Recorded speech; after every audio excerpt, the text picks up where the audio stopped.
அஸ்ஸலாமு அலைக்கும் ஃப்ரெண்ட்ஸ், எல்லோரும் எப்படி இருக்கிறீங்க? அல்ஹம்துலில்லாஹ் நாங்கள் நல்லாயிருக்கோம். நீங்களும் எல்லாம் நல்லா இருப்பீங்கன்னு நம்புகிறேன். இன்றைக்கி நம்ம பார்க்க போகிற வீடியோ என்னென்னு பார்த்தீங்கன்னா, ஒரு ஸ்பைசியான ஜூஸியான பெப்பர் சிக்கன் எப்படி செய்கிறதுன்னு தான் நம்ம பார்க்க போகிறோம். வாங்க எப்படி செய்கிறதுன்னு வீடியோக்குள்ளே போய் பார்க்கலாம்.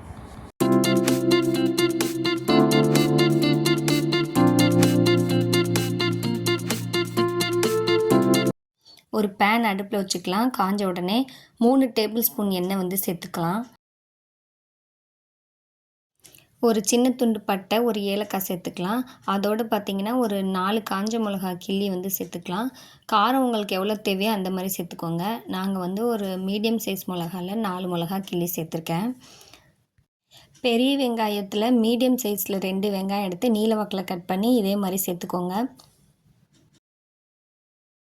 வெங்காயத்தை ஒரு 2 நிமிஷத்துக்கு நல்லா வதக்கிக்கலாம்.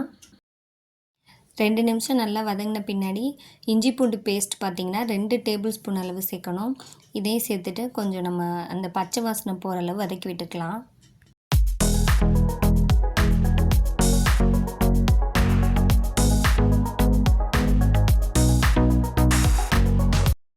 இப்போது 1/2 கிலோ அளவு சிக்கன் வந்து வாஷ் பண்ணி நான் எடுத்து வச்சுருக்கேன். அதை வந்து இதோடு சேர்த்துக்கலாம். சேர்த்துட்டு நல்ல ஒரு மிக்ஸ் கொடுத்துருங்க. அதுக்கப்புறமா இது கூட நம்ம என்னென்ன மசாலாஸ் ஆட் பண்ணணும்னு பார்க்கலாம். ஒரு 1/4 டீஸ்பூன் மஞ்சள்தூள் வந்து சேர்த்துக்கலாம். சேர்த்துக்கிட்டு ஒரு மிக்ஸ் கொடுத்துருங்க.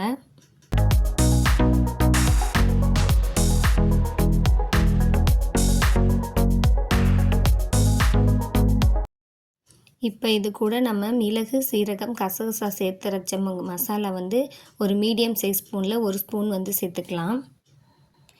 இது கூட இப்போ பார்த்திங்கன்னா 1 ஸ்பூன் அளவு கறி மசாலா தூள் வந்து சேர்த்துக்கலாம். இது வீட்டிலேயே நாங்கள் ஹோம்மேடாக அரைச்சது. இது இல்லாதவங்க 1 ஸ்பூன் மிளகாய் தூளும் 1.5 ஸ்பூன் அளவு மல்லித்தூள் வந்து சேர்த்துக்கலாம். கரெக்டாக இருக்கும்.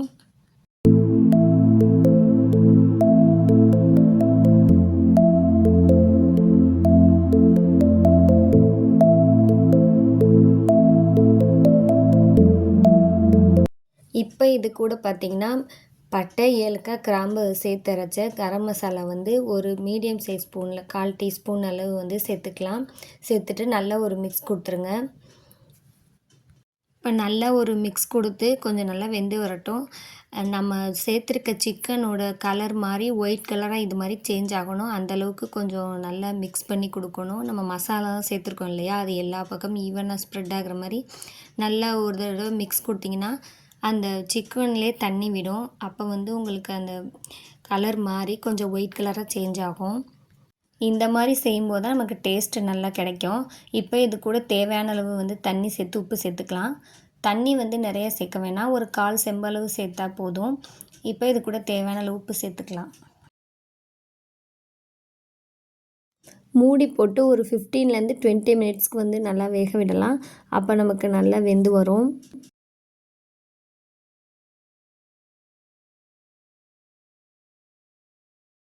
ஒரு 10 மினிட்ஸ்க்கு அப்புறமா ஓப்பன் பண்ணி ஒரு தடவை கிளறி கொடுத்துருங்க.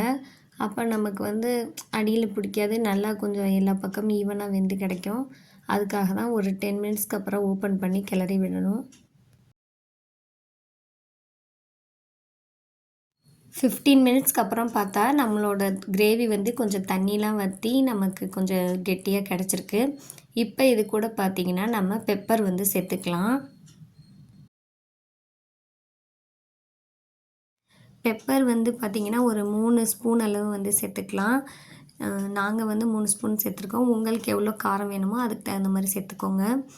சேர்த்துட்டு ஒரு நல்ல மிக்ஸ் கொடுத்துடலாம். இப்போ இப்படியே நம்ம செமி கிரேவியாகவும் இறக்கிக்கலாம். இது வந்து பார்த்திங்கன்னா இட்லி, தோசை, சப்பாத்திக்கு வந்து நல்லா கரெக்டாக இருக்கும் சாப்பிட்றதுக்கு. நீங்கள் ரைஸ்க்கு சாம்பார், ரசம் அந்த மாதிரிலாம் வைக்கிறீங்க அப்படின்னாக்கா இன்னும் கொஞ்சம் கிரேவி வந்து இன்னும் நல்லா கெட்டியாக வரணும், நல்லா சுண்டி கெட்டியாக கிடைக்கும். அப்போ வந்து நமக்கு அந்த நம்ம ரைஸோடு சாப்பிடும்போது நல்லா அட்டகாசமாக இருக்கும்.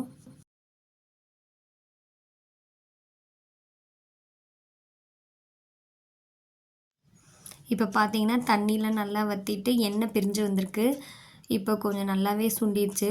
நாங்கள் வந்து ரைஸோடு தான் சாப்பிட்றதுக்கு ரெடி பண்ணியிருக்கோம். வீட்டில் அதிகமாக வந்து யாருக்காவது சளி பிடிச்சிருக்கு, இருமலாக இருக்குது அப்படின்னாக்கா இந்த மாதிரி ஒரு பெப்பர் சிக்கன் ரெடி பண்ணிவிட்டு ஒரு ரசம் வச்சு ரைஸோடு சாப்பிட கொடுங்க. பெப்பர் வந்து உங்களோட ஃபுட்டில் வந்து நிறைய எடுத்துக்கோங்க ஃப்ரெண்ட்ஸ். அப்போ வந்து நமக்கு எந்த டிசீஸும் சீக்கிரம் நம்மளை அஃபெக்ட் பண்ணாது. நமக்கு சளி எதுவாக இருந்தாலும் நம்ம பெப்பர் சேர்க்கும்போது சரியாயிடும். பார்க்குறதுக்கே எவ்வளோ ஸ்பைஸியாக ஜூஸியாக இருக்குதுன்னு பாருங்கள்.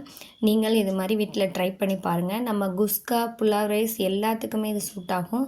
ட்ரை பண்ணி பாருங்கள் ஃப்ரெண்ட்ஸ். வீடியோ பிடிச்சிருந்தா சேனலை சப்ஸ்கிரைப் பண்ணி சப்போர்ட் பண்ணுங்கள் ஃப்ரெண்ட்ஸ். லைக் பண்ண மறந்துடாதீங்க. இதே மாதிரி ஒரு டேஸ்டியான ரெசிபியோடு நான் உங்களை நெக்ஸ்ட் வீடியோவில் பார்க்குறேன். தேங்க்ஸ் ஃபார் வாட்சிங். தேங்க்யூ. அஸ்ஸலாமு அலைக்கும்.